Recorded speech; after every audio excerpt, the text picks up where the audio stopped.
invite Dr. Chaitra JAYADEV, the Secretary of Karnataka Ophthalmic Society and Dynamic Veterinary Surgeon from Narayan Nethralaya. She will be talking about when you have a PCR, what is the best view from a retina specialist. Over to Dr. Chaitra. Thank you, sir, for the opportunity. Unfortunately, even my video is not playing, so let's see if it does play well and good. Otherwise, I'm just going to tell you what I wanted to intend to tell you during the presentation. It's not. ಏನು ಆಗ್ತಾ ಇಲ್ಲ. See, you please. Okay, so basically this was a brief video to tell you intraoperatively what best you should not do from a VR point of view. Most importantly is even if it's a small fragment of the nucleus or the entire nucleus, most importantly you do not fish it. Don't fish for it, because the minute you try to pull it out through the rent, you will pull on the vitreous base and you'll cause a retinal tear or a GRT. So don't do that. Second important thing is you use most often coaxial. Don't use coaxial, do manual so that there's no hydration of the vitreous. Seal the leaking wound as much as possible. If it is continuously leaking wound, more and more vitreous will come into the AC.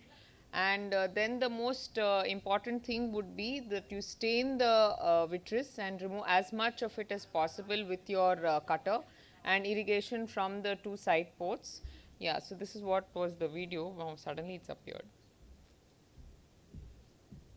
Anyway, so the last and important point is after you have closed off the leaking wound, use the two side ports to clear out as much vitreous as possible, because we have seen patients where there is a vitreous wick syndrome, it's attached to the wound and causes constant cystoid macular edema. Nothing's happening. Okay. So now we've done with the intraoperative complication. I have more slides, sir. So let's look at the situation when there is a lens or IOL in the vitreous. The anterior segment of the cataract surgeon has cleared out the wound, sutured the wound and referred the patient to a retina specialist. So this is how they present to us. Either the entire nucleus is dropped down there, part of the nucleus, sometimes just a small bit of cortex. When it's very, very small and there is no inflammation, I really don't need to do anything. But when there's an IOL drop like that, yes, we do need to assess the hardness of the lens matter and the IOL. Sometimes there's an IOL placed and an IOL in the vitreous cavity, so that becomes quite a challenge. The urgency with which intervention is required is what we need to decide. So the initial examination would be the cataract wound for any leak. Look at the clarity. If in case the wound is, the clarity of the cornea is not adequate for an intervention, don't go. You can wait for some time.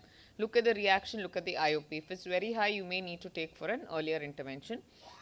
Cortical matter usually appears white and fluffy, nuclear is more yellowish.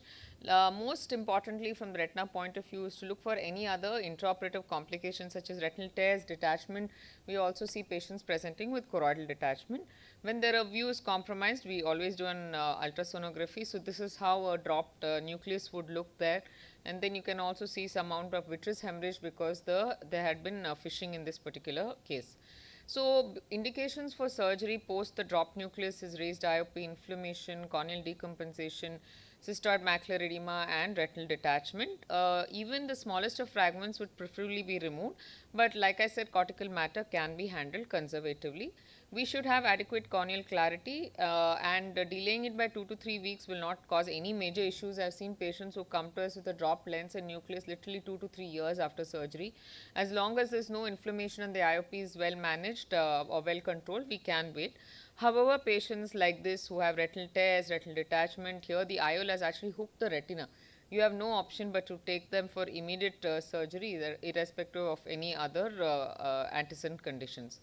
Now, what we normally do as VR surgeons is pars plana vitrectomy. We remove the lens matter, we manage the IOL placement as well whenever possible and other complications. We can either dilate the pupil mechanically or hooks or pupillary expansion devices, because a lot of the times, because this vitreous there, the pupil does not dilate. Of course, we use wide angle viewing systems. One of the ports may need to be enlarged here when we are using a fragmatome. So our fragmatome is similar to your phaco probe. We use similar methods of how the lens is removed.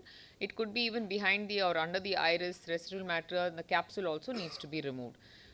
Suppose there is some remnant of a capsule, preferably to retain it, should you be able to place a secondary IOL in the sulcus.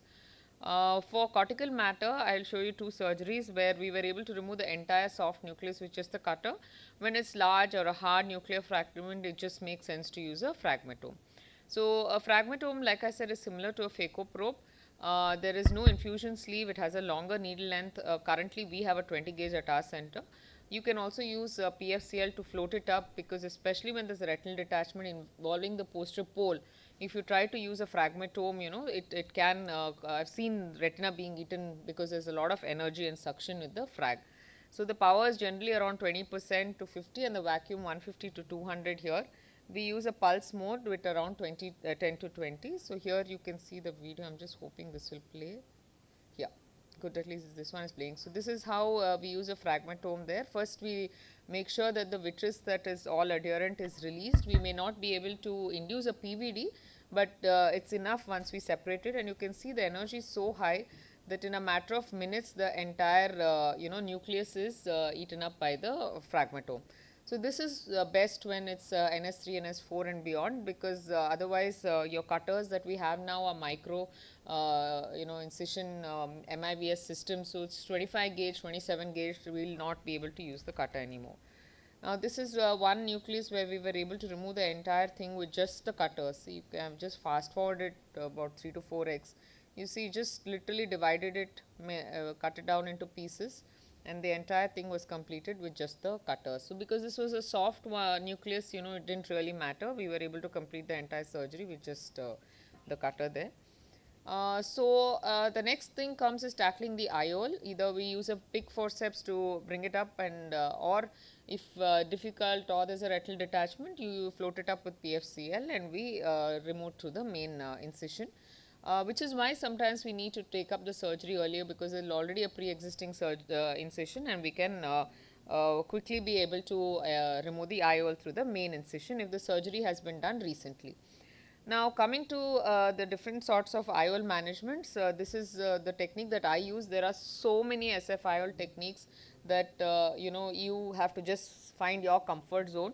So I use something called as a double flange technique. We are passing the 6-Uproline here using a 30 or a 26 gauge needle. You just thread the suture material and bring it out through the main incision here. It's a fairly simple technique because most of it is done extraocularly, so my fellows tend to do it very quickly. You pass the suture material from above downwards. I use an endo laser continuous energy mode of 130, and it's so controlled. Can you see the laser? It's so controlled. The flanges come out so beautifully, and you just push the IOL back along with the flanges. The centration is fantastic with this. You just pull it out once the centration is done. Cut the suture and just flange it again. I usually place the flanges subconjunctivally, and it is very, very stable. So far all the surgeries that I've done, I've even done it in a pediatric patient, it's quite good. So there is a good percentage of patients who obtain 6/9 or better after pars plana vitrectomy for a drop lens or a nucleus, and our techniques and instrumentation have definitely improved these outcomes for our patients. Thank you so much.